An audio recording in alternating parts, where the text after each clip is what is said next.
Have you ever wondered how a kid from Compton grew up to become one of the most influential figures in music and business? From transforming the sound of hip-hop to launching multi-million-dollar ventures, Dr. Dre's journey is filled with creativity, ambition, and secrets that most people don't know.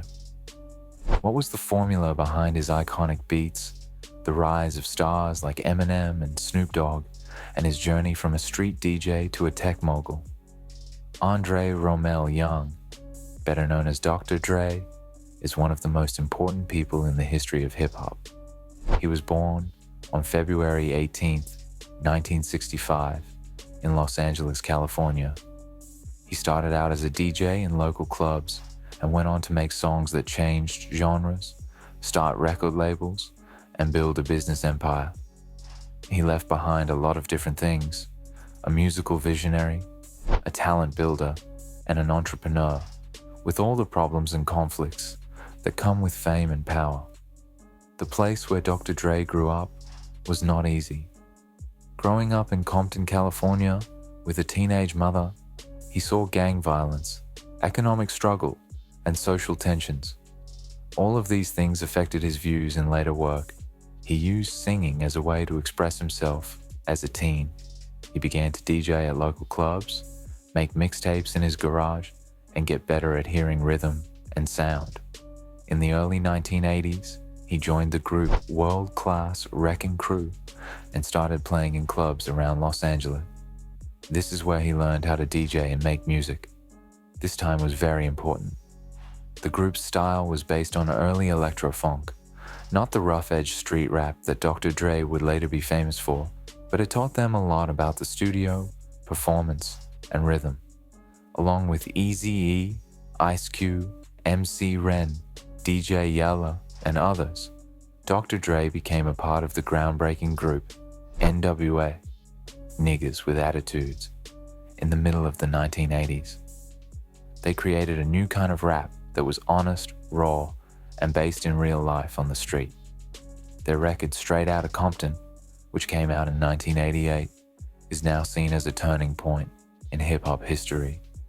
Dre sang on the mic, but he really was in charge of N.W.A when he was behind the boards, making beats, shaping the sound, and giving stories of city life a voice.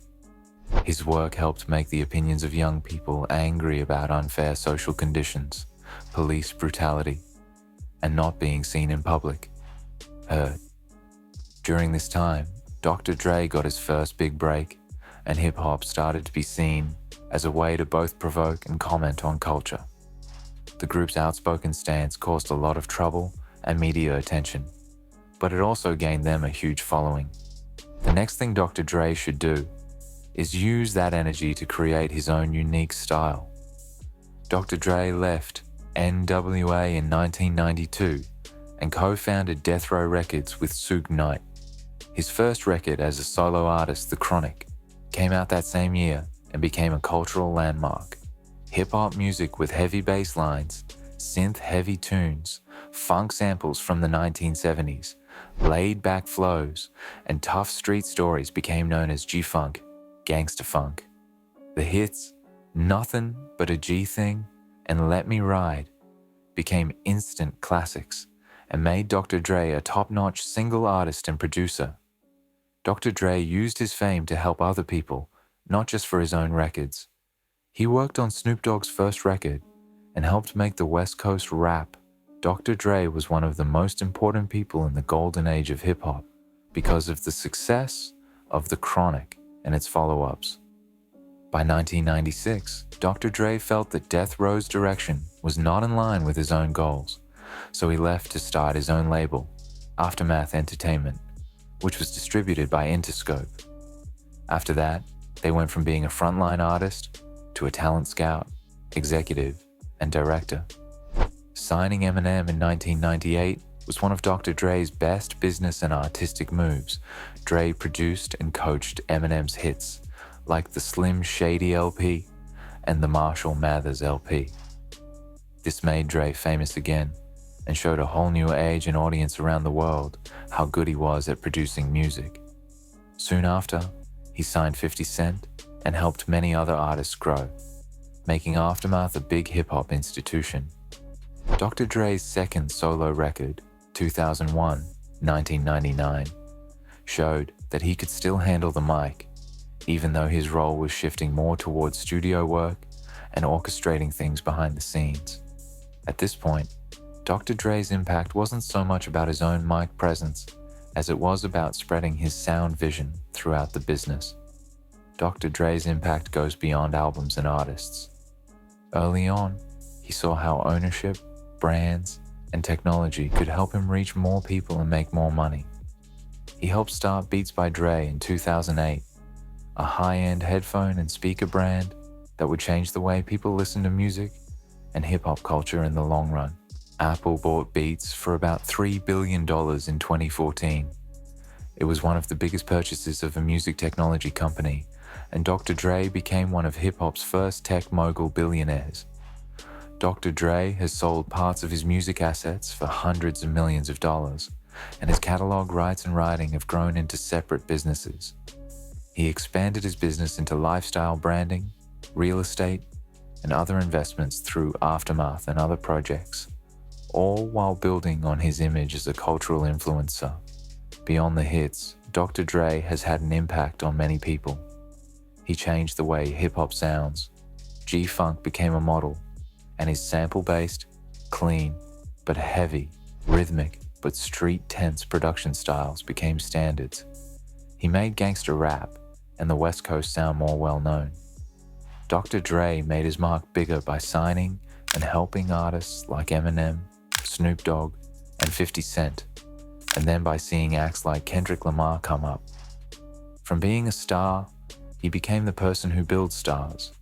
This job as a mentor sets him apart from many of his peers. Dr. Dre's move from rapper and producer to businessman also shows a new way to be successful in hip-hop. Own your sound and brand, branch out into tech and lifestyle, and don't just focus on songs. By doing this, he set an example for later generations of hip-hop stars who went on to become business moguls. There are dark sides to every heritage, and Dr. Dre's is no different. For every victory, there are disagreements, problems, and deals. One big strain is between the recordings he makes and the ones he produces. After 2001, Dr. Dre kept teasing a third solo album called Detox, but it never came out. Instead, the 2015 record Compton took its place. There are also major problems with people's lives and with culture.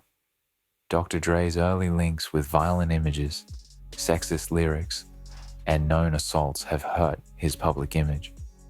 Additionally, Michelle's claims of repeated domestic violence against her ex-partner show the darker side of fame and power in the music business. His story shows how business, society, and music can all connect, and how one man's idea can have an effect that lasts for decades.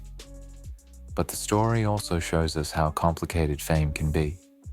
Missed records, power differences, and how artistic integrity and business goals can clash.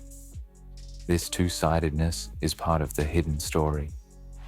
In the history of hip-hop, Dr. Dre will be known not only for the beats and the big names, but also for the example he set for how a rapper could become a producer, a mogul, and a mentor, changing the whole industry in the process. If you love uncovering the stories behind music legends and their secrets to success, hit that subscribe button and join us for more insider stories you won't want to miss.